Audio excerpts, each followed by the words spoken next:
سرکار کی حدیث یاد آ رہی ہے، قال النبی صلی اللہ علیہ وسلم عند ذکر الصالحین تتنزل الرحمہ، فرمایا جہاں پر نیک لوگوں کا، نیک بندوں کا ذکر ہوتا ہے وہاں پر رب کی رحمتوں کا نزول ہوتا ہے،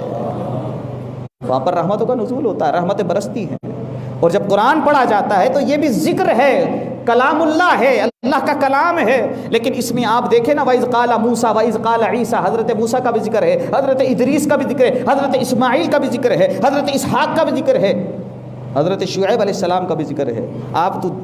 اس کو دیکھیں تو صحیح، کو پڑھیں تو صحیح۔ تو لہٰذا جو قرآن پڑھنا جانتے ہیں قرآن پڑھیں۔ فرمایا کہ اس کے گھر پر شامیانہ تان دیا جاتا ہے، اب وہ بندہ جب دنیا سے جاتا ہے، انتقال ہوتا ہے اس کا، اب وہ قرآن کا پڑھنے والا، قرآن سے محبت کرنے والا، اب یہی نہیں کہ اس کی روح نکل گئی، اعلان ہو گیا فلاں کا انتقال ہو گیا، فلاں نماز کے بعد فلاں مسجد کے باہر نماز جنازہ ادا کی جائے گی، وہ قرآن کا کام ختم ہو گیا، نہیں،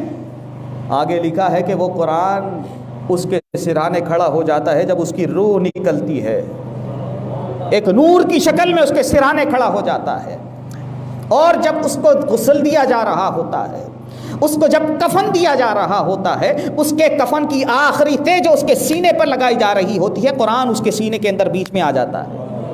اور جب بیچ میں آتا ہے یہاں پر بس نہیں ہوئی، فرمایا جب اس کو قبر کے اندر اتار دیا جاتا ہے، منکر نکیر آتے ہیں، رشتہ دار چلے جاتے ہیں دفنا کر، منکر نکیر کے سوال کے اندر اب وہ قرآن اس کی تہ سے باہر نکل کر فرشتوں کے آگے آڑ بن جاتا ہے۔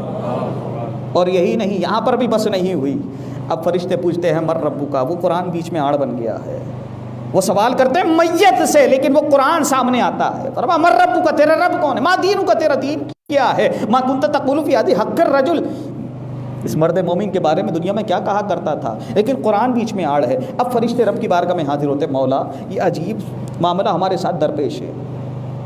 کہا مسئلہ کیا ہے؟ فرمایا ہم سوال کرتے ہیں میت سے، ایک چیز ہے، روشنی ہے جو ہمارے بیچ میں آ جاتی ہے، سوال کرنے حائل ہو جاتی ہے، سوال کرنے دی۔ فرمایا وہ روشنی نہیں ہے بلکہ وہ میرا کلام ہے،